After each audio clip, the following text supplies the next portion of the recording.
오늘은 신앙 성장의 증거들, 그러니까 신앙이 성장하고 있다고 하는 증거들에 대해서 말씀을 나누겠습니다. 제가 가까이 지내는 선배 목사님 중에 가능하면 일주일에 한 번, 한두 번 지방으로 내려가셔서 이렇게 쉬고 오시는 분이 계세요. 쉬는 방법이 크게 세 가지인데, 하나는 작은 텃밭을 일구는 것이고, 두 번째는 간단하게 싸간 도시락을 맛있게 일하고 나서 맛있게 드시는 것이고, 그리고 세 번째는 한 시간 정도 낮잠을, 그래서 고난 몸으로 낮잠을 주무시는 거예요. 개인적으로는 요거 잠깐 텃밭 일구고 도시락 까먹고 낮잠 자고 이것을 위해서 왕복 5시간을 왔다 갔다 4시간에서 5시간 정도를 왔다 갔다 하는 게 비효율적으로 보이긴 하는데, 그 목사님 입장에서는 이제 아는 사람이 그 별장을 빌려줘서 그렇게 하루 갔다 오는데 해보니까 몸도 그렇고 마음도 그렇고 건강해지는 것을 너무 이렇게 몸소 느끼신다는 거예요. 그래서 이제 자주 이렇게 다니게 되셨는데, 본인이 이제 이게 좋으니까 저한테 권유를 하시는 거예요. 평소에 제가 별일이 없으면 교회 지하에 틀어박혀 있는 것을 아시니까 가자고, 같이 다녀오자고. 그래서 그렇게 마음 써주시는 것도 고맙고, 그리고 오랜만에 바람도 쐬고 또 텃밭을 일군다고 하니까 일손이나 좀 도와드릴 수도 있겠다 싶은 마음에 2번 정도 다녀왔습니다. 첫 번째 갔을 때 살펴본 텃밭, 한마디로 엉망이었습니다. 왜냐하면 그분이 농사의 농자도 몰라요. 니은도 몰라요. 저도 잘 모르지만 저보다 훨씬 더 몰라요. 말 그대로 가보니까 밭이 말 그대로 손바닥만 해요. 그래서 텃밭이라고 하지만 거의 소꿉장난 하는 것처럼 보여요. 다행히 우리 지방에 나름 농사 전문, 저분은 농부다라고 인정할 만큼 농사에 일가견이 있는 더 선배 목사님이 계신데, 그 선배 목사님이 그 전에 거기를 방문해서 옥수수를 심어 주셨대요. 거기서 허락받은 밭이 있었는데 거기는 안 된다고 그러면서 그냥 주인 허락도 안 받고 옥수수가 잘 자랄 만한 밭에다가 옥수수를 그 목사님이 심어 주셨는데, 그 옥수수는 그나마 전문 농사 잘 하시는 분이 심었으니까 그 옥수수는 잘 자라고 있더라고요. 제가 봤을 때는 키가 한 50cm, 60cm 정도 되었는데, 잘 자라고 있으니까 저희가 가서, 제가 처음 갔을 때 이제 주변에 잡초도 좀 뽑아주고, 그리고 물도 호수를 연결해서 물을 주고, 그리고 이제 돌아왔어요. 이후에 제가 2번째 간 게 그때로부터 4주 정도 후에 갔었고요. 마침 그 선배 목사님도 막 그 주간에는 일이 바빠서 3주 만에 거기를, 이제 그 목사님은 3주 만에, 저는 4주 만에 방문을 했는데, 함께 둘이 함께 이제 옥수수를 심어놓은 밭에 갔다가 깜짝 놀랐어요. 무릎 정도 되는 높이였던 옥수수가 그 3, 4주 만에 키가 저보다 더 높이 커져 있는 거예요. 우러러 봐야 될 정도로, 이게 위압감을 느낄 정도로 엄청나게 2m가 훨씬 넘는 거죠. 그러니까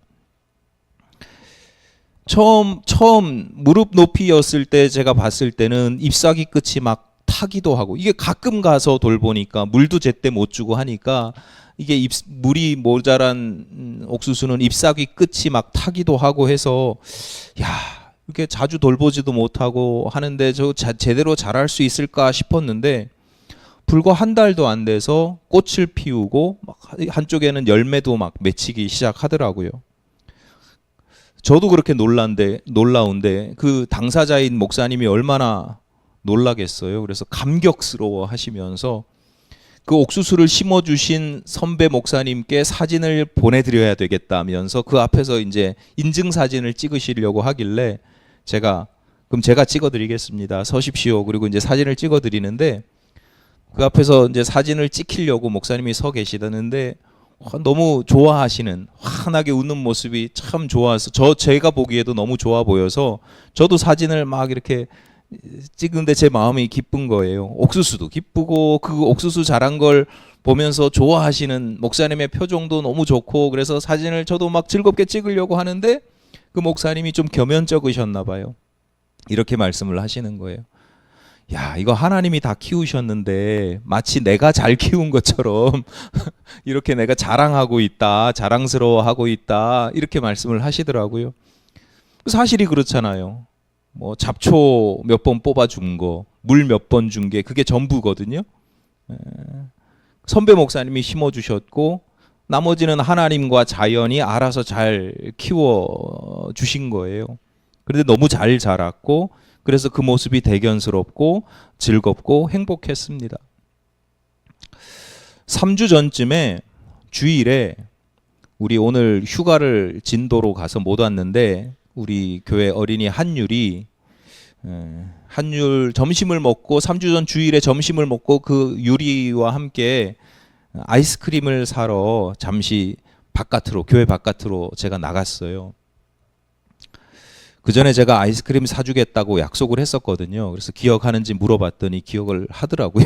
사줘야죠. 그래서 아이스크림을 사준다는 말에 기분이 좋아졌는지, 아니면 이 유리가 제가 이제 사준다고 했으니까 저에게 잘 보이고 싶었는지 모르겠는데, 교회를 나서면서부터 계속 쫑알쫑알 막 얘기를 하는데 얘가 존댓말을 쓰는 거예요. 애기들은 제가 반말을 쓰면 반말로 대답하고요, 제가 존댓말을 쓰면 존댓말로 하고, 애기들은 주로 그러거든요. 근데 제가 시험 삼아서 반말을 툭툭 던져봤는데 계속 존댓말을 써요. 저한테 잘 보여야 되니까 아이스크림 얻어 먹어야 되니까 계속 존댓말을 쓰는 거예요. 근데 그 쫑알쫑알 계속 이것저것 제가 묻지도 않았는데, 평소 같으면 제가 먼저 물어보거든요. 애 놀아줘야 되니까 애들 관심사에 이렇게 이것저것, 너희 뭐 배웠니? 이렇게 물어보는데 그날은 뭐 계속해서 자기가 먼저 얘기를 하는 거예요. 그 모습을 보면서 유리 엄마가 평소에 얼마나 자주 대화하면서 놀아주었는지를 알 것 같더라고요. 물론 유리 엄마는 자기는 얘가 말이 너무 많아가지고 일일이 대꾸를 잘 못해준다고 하지만, 그래도 제가 볼 때는 그 정도 말하는 걸 보면 엄마가 잘 얘기해 주는 거죠. 그 모습이 참 예뻤습니다.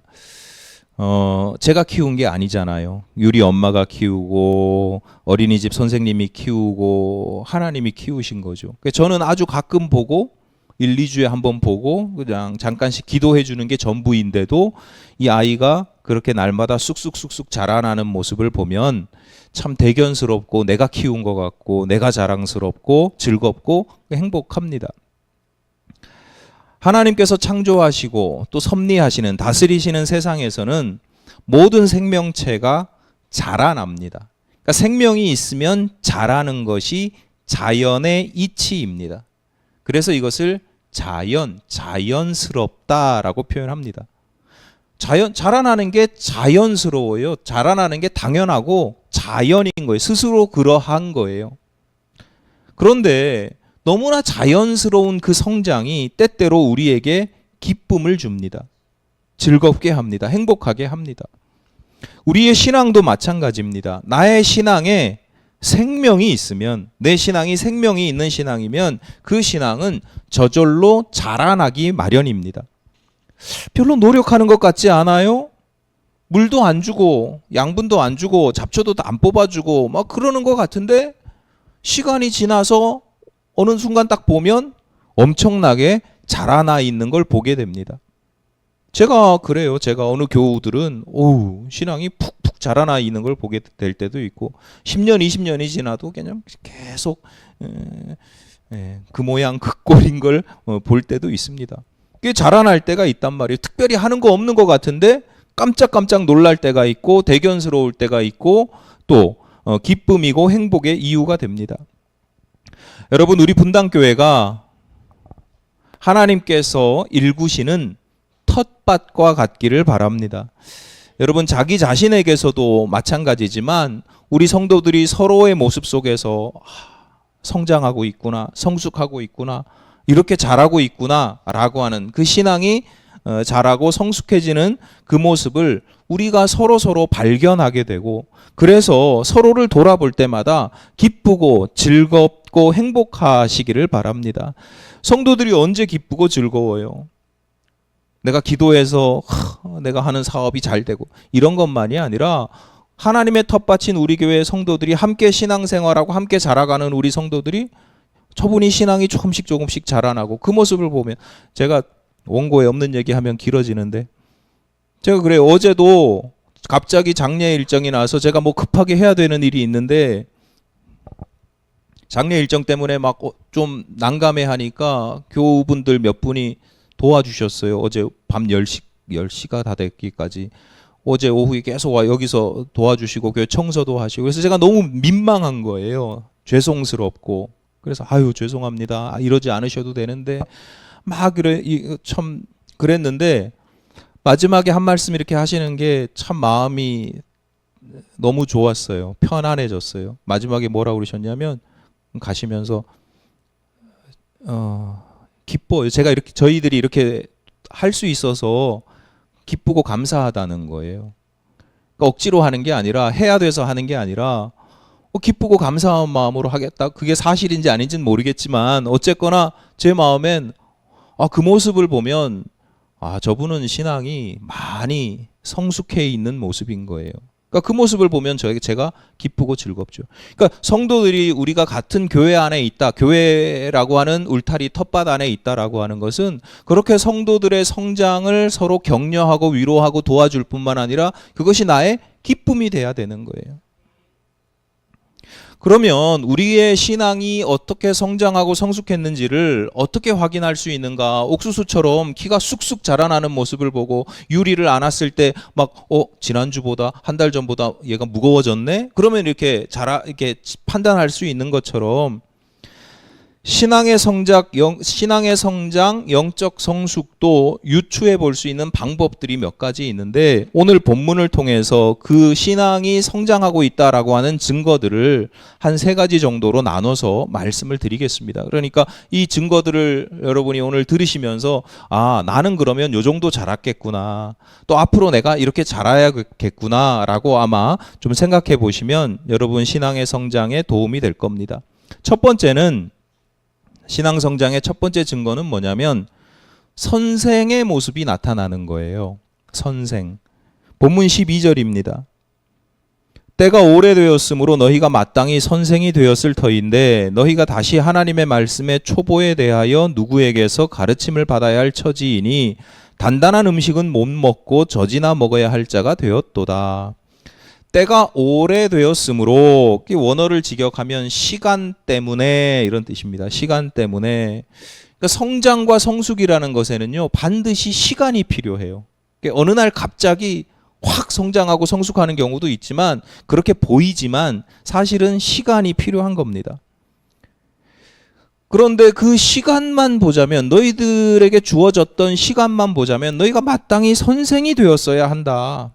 교사, 그러니까 가르치는 자가 되고도 남는 시간이다. 그런데 너희가 다시 하나님의 말씀의 초보에 대하여 누구에게서 가르침을 받아야 할 처지이니, 다시, 그러니까 여전히 계속 가르침을 받는 자로 남아있다.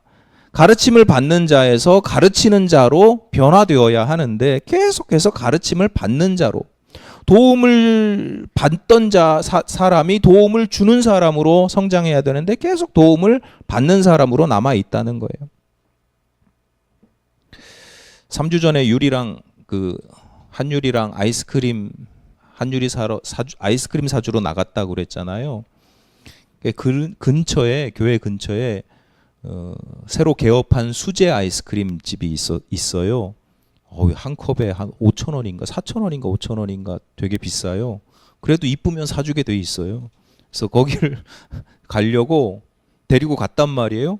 근데 가게 안에 조명은 켜져 있고 간판도 불이 들어와 있는데 사람이 없었어요. 그래서 어떡하지 그러다가 어쩔 수 없잖아요. 그래서 근처에 아이스크림 할인 판매하는 그 가게라도 이제 가야 되는 상황이죠. 그래서 그 가게 앞에서 개업했지만 사람이 없는 그 가게 앞에서 이제 유라 여기 없네, 사람이 없어. 그래서 우리 여기서 아이스크림을 못 사. 그리고 이제 돌아 나오는 거예요. 근데 제 마음속에는 근처에 있는 할인 판매하는 아이스크림 할인 판매하는 곳에 갈 생각을 하고 그냥 돌아갈 생각은 안 하고 이렇게 돌아섰단 말이에요. 근데 유리는 아직 자기가 어디로 가는지 모르는 상황이에요. 여기가 안 돼. 지금 여기서 아이스크림을 못 사. 그런데 목사님이 돌아섰어. 그 상황에서 유리가 갑자기 묻는 거예요, 저한테.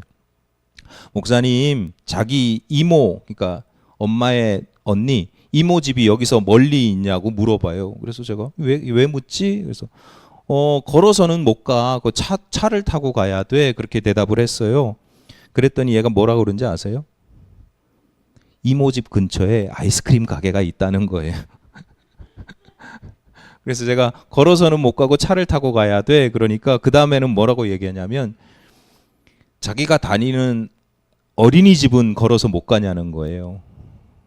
왜겠어요? 어린이집 옆에도 아이스크림 가게가 있는 걸 얘가 알고 있는 거예요. 그러니까 아이스크림을 못 먹을까 봐 자기가 알고 있는 아이스크림 가게를 기억해내고 그걸 저한테 가르쳐 주는 거예요. 거기라도 가자고 가르쳐 주는 거예요. 오늘 본문에서 선생 또는 가르치는 자라고 하는 것이 무슨 특별한 교수 방법을 활용하는 강사, 직업으로서의 전문가로서의 교사를 의미하는 게 아닙니다. 여기서 가르치는 자, 여기서 선생이라고 하는 것은 내가 이미 알고 있기 때문에 그 알고 있는 것을 가르쳐 주는 거예요. 마치 유리가 아이스크림 가게들을 알고 있어서 저에게 가르쳐 주는 것하고 비슷합니다. 우리 일상에서 흔히 경험하지요. 길을 가르쳐 주기도 하고 뭐 맛집을 가르쳐 주기도 하고 이렇게 하면 음식이 더 맛있어집니다. 조리법을 가르쳐 주기도 합니다. 그러니까 신앙생활도 마찬가지고 여기서 말하는 선생도 마찬가지예요. 내가 믿는 하나님, 내가 아는 예수, 내가 경험한 구원을 그것이 필요한 다른 사람에게 알려주는 거예요.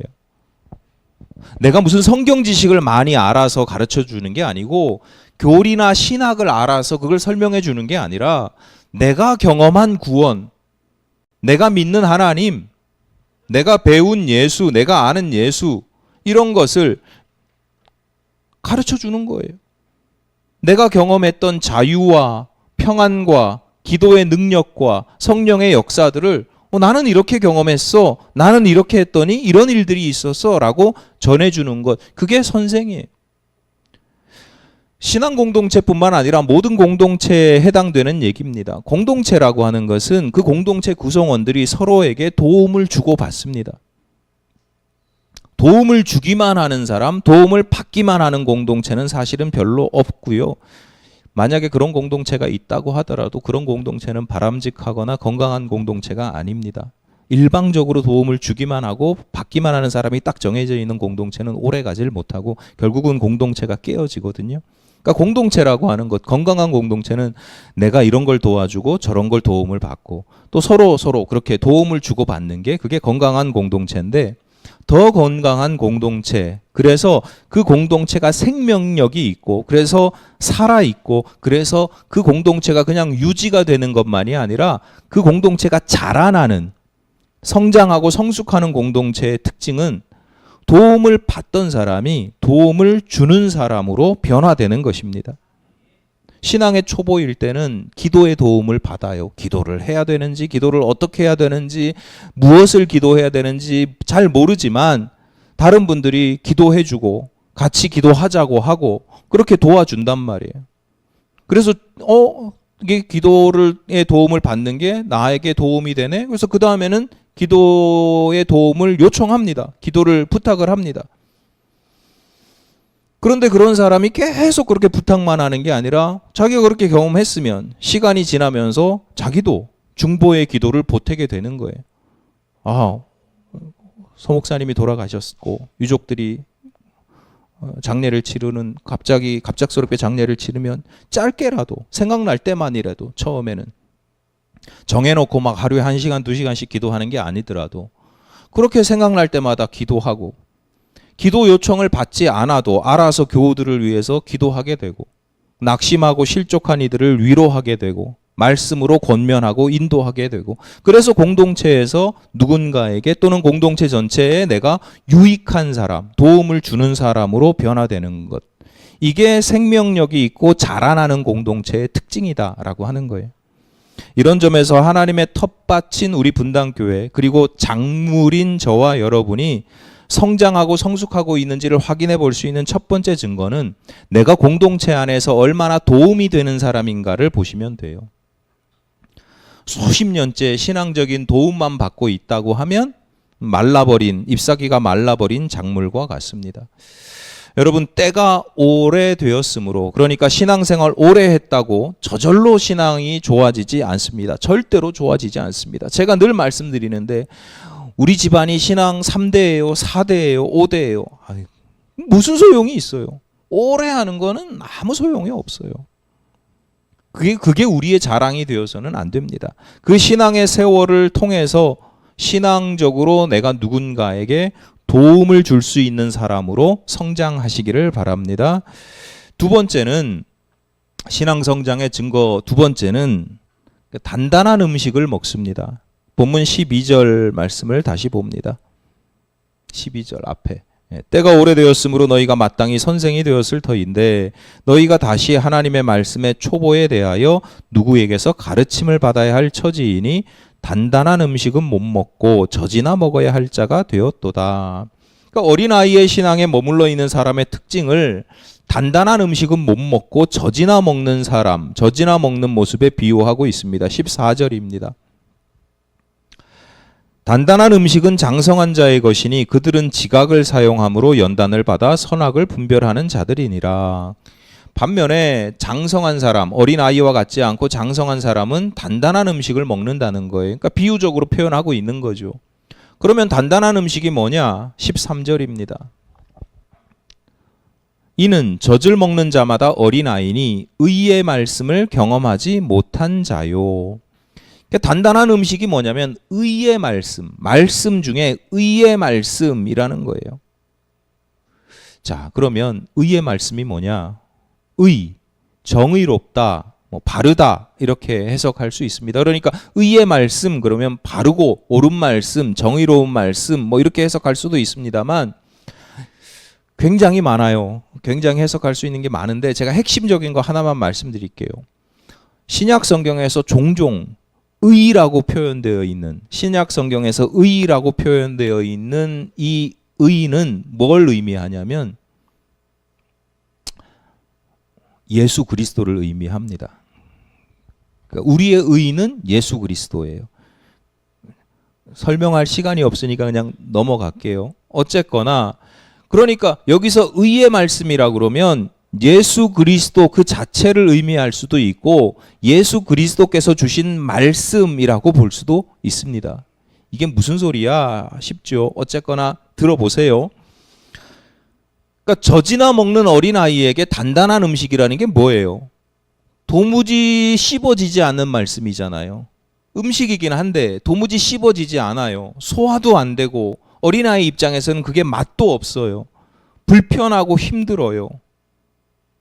내 신앙이 어린아이의 신앙이면 예수 그리스도, 의로 의이신 예수 그리스도, 의의 말씀이신 예수 그리스도의 말씀도 마찬가지예요. 신앙의 초보자에게는 예수 그리스도의 말씀, 교훈, 명령이 이해도 안 되고 받아들이기도 어렵고 은혜도 안 돼요.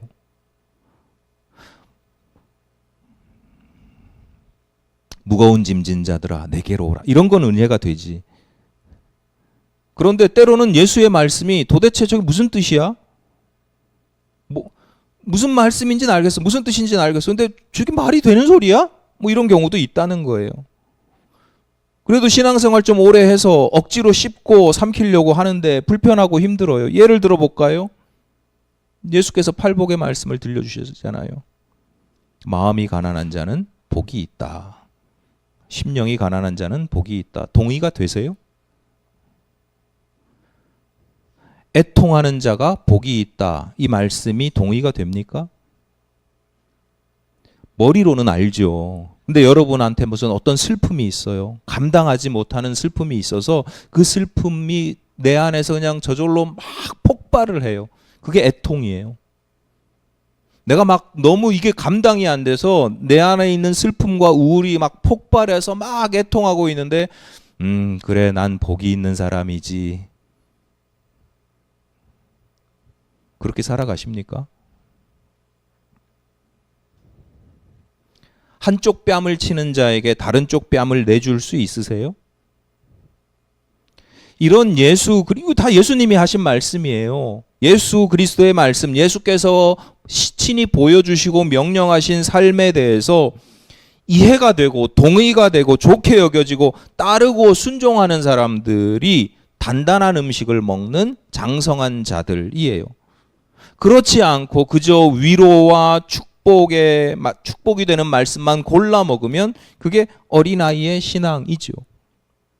제가 보건대 단단한 음식, 딱딱한 음식을 막 잘 먹는 사람들은 없어도 그래도 애통하는 마음이 있을 때 신앙이 좋으신 분들은, 장성하시는 분들은, 자라나신 분들은, 성숙하신 분들은 애통하는 마음이 들 때도 그냥 막 슬퍼하진 않고, 그래, 하나님의 뜻이 있으셔서, 또는 이런 애통 가운데 하나님께서 나에게 위로를 주시고 평안을 주셔서 감사하지라고 그것을 누리시는, 하나님께서 주시는 팔복 중에 하나를 누리시는 분들도 있어요.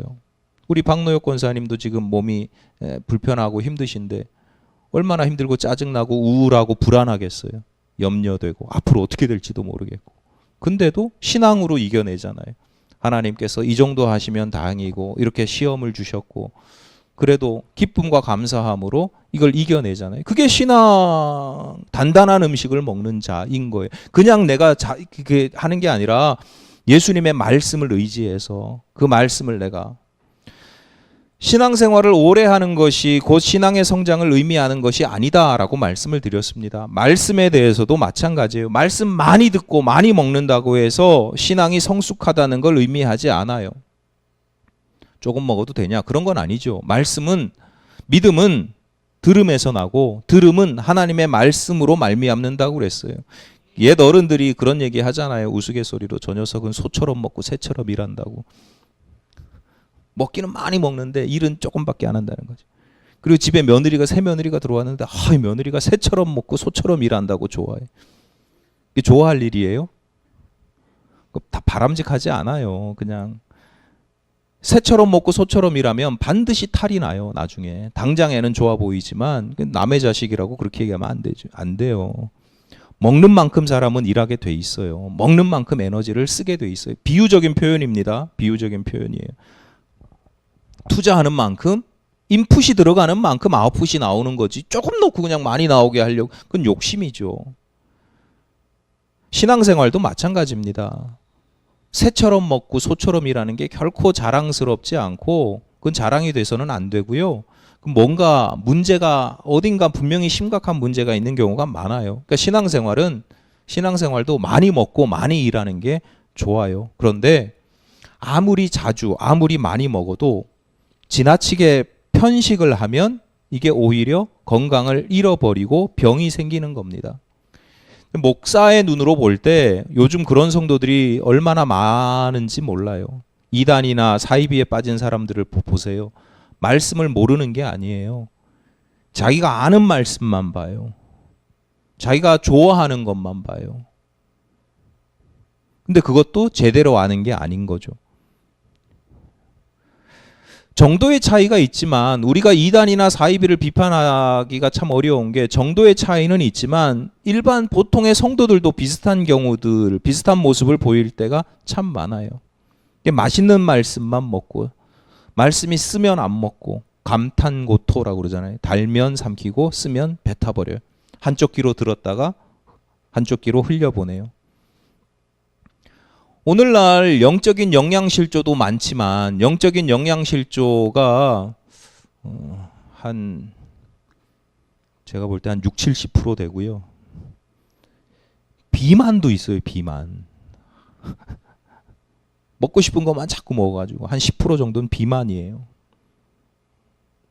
사실은 이게 뭐 제가 이렇게 말하지만 저도 마찬가지. 저도 늘 사람이 그렇잖아요. 먹고 싶은 것만 골라 먹고 싶은 유혹들이 있고 그런 관성들이 있다니까. 그러니까 저도 마찬가지. 그러니까 늘 우리는 내가 듣고 싶은 말씀만 골라 들으려고 하는 유혹들이 있고 관성들이 있고 하기 때문에 그걸 조심해야 된다라고 하는 거예요. 어떤 면에서는 그렇기 때문에 말씀을 먹는 것이 좀 힘들어야 돼요. 말씀이 내 가슴을 쳐야 돼요. 쉽게 아멘 이렇게 고백할 수 있는 말씀도 있지만 쉽사리 아멘이라고 고백하기 어려운 말씀을 붙들고 끝내 아멘이라고 고백할 수 있어야 되는 겁니다. 삼키기 힘든데 끝까지 붙들고 삼키는 거예요. 그 말씀대로 사는 거예요. 시적인 표현, 제가 좀 좋아하는 시적인 표현을 쓰자면 내가 말씀을 삼키는 게 아니라 내가 말씀을 먹는 게 아니라 말씀이 나를 삼키게 해야 되는 거예요. 말씀이 나를 먹어치우게 하는 거죠. 의의 말씀, 즉 예수께 삼켜진 인생이 되셔야 한다. 여러분 예전에는 잘 이해도 안 되고 예전에는 동의도 안 되고 예전에는 절대로 따르지 못했던 말씀인데 어느 순간 보니까 내가 그 말씀을 조금 알아듣게 되고 조금은 내가 이제 동의하게 되고 그렇지 동의하게 되고 또 나아가서 순종하게 되는 것, 그게 신앙이 성장하는 겁니다. 그런 성장의 역사가 여러분에게 나타나시기를 바랍니다. 마지막으로 신앙의 성장 세 번째, 선악을 분별하게 됩니다. 14절을 다시 봅니다. 단단한 음식은 장성한 자의 것이니 그들은 지각을 사용함으로 연단을 받아 선악을 분별하는 자들이니라. 본문에서 장성한 자는 나이가 많은 사람이나 성인이나 어른을 의미하는 게 아니고요. 원어를 보면 이 장성한 자라고 표현된 단어의 원어를 보면 완전한 사람을 의미해요. 그러니까 신앙적으로 온전한 사람. 그러니까 아까 말씀드렸듯이 무슨 비만도 아니고 영양실조도 아니고 신앙적으로 온전하게 잘 자란 사람의 특징이라는 거예요. 에베소서 4장 13절입니다. 우리가 다 하나님의 아들을 믿는 것과 아는 일에 하나가 되어 온전한 사람을 이루어 그리스도의 장성한 분량이 충만한 데까지 이르리니.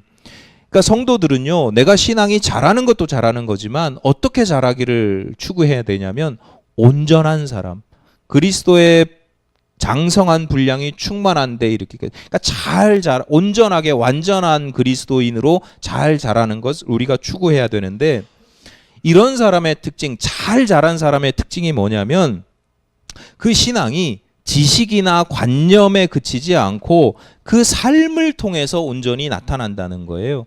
그 삶 속에서 신앙의 능력이 나타나는 거예요. 오늘 본문의 경우처럼 그 삶 속에서 선과 악을 분별하게 되는 거예요. 뭐가 옳고 뭐가 그른지, 뭐가 좋고 뭐가 나쁜지, 뭐가 거룩하고 뭐가 불경건한지 내 삶 속에서 온전한 그런 지각이 발휘된다는 거예요. 신앙인들은 나의 신앙은 교회 안에서만 역사하는 게 아닙니다. 훨씬 많은 시간을 우리가 세상 속에서 살아가잖아요. 세상에서는 세상 사람들은요, 신앙과 불신앙, 거룩과 불경건의 경계가 세상 사람들은 관심도 없고 세상에서 그게 명확하지가 않아요. 교회에서 예를 들어서 뭐 기도하느냐, 누구를 미워하느냐, 뭐 이런 거지만 세상에서는 여러분 먹고 살다 보면 이게 이 정도까지 되는 거야? 이 정도까지 이거 탈세야? 불법이야? 뭐 이 정도까지는 관용이야? 뭐 이런 게요. 명확하지가 않아요. 세상에서는 그런 경계에 대해서 관심도 없다니까요.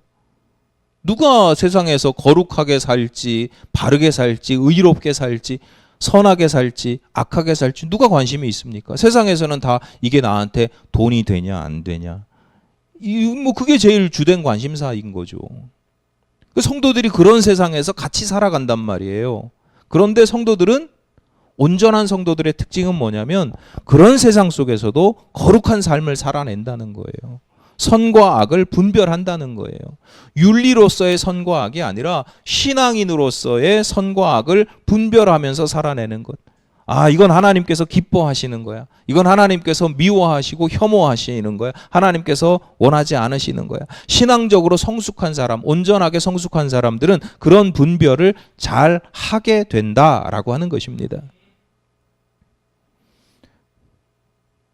그러니까 여러분, 세상 속에서 살아갈 때 교회 안에서가 아니라 내가 하루에 기도를 몇 시간씩 하고 몇 번을 하고, 이게 여러분의 신앙의 성장을 알아내는 증거가 아니라, 세상 속에서 여러분이 살아가시는데 내가 신앙적 판단을 하고 있는지를 보시면 돼요.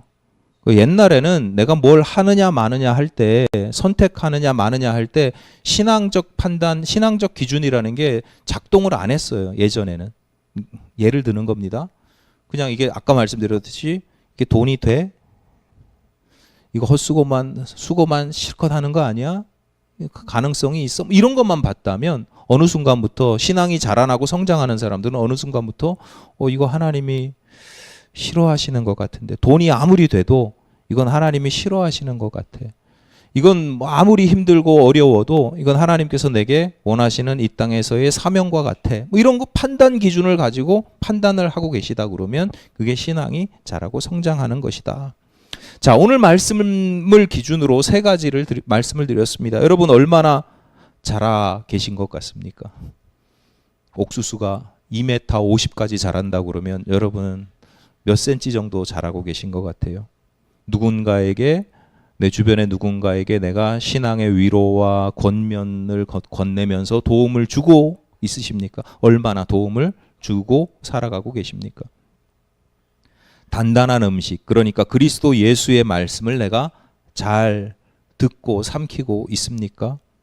삶 속에서 하나님께서 기뻐하시는 모습으로 살아가려고 하십니까?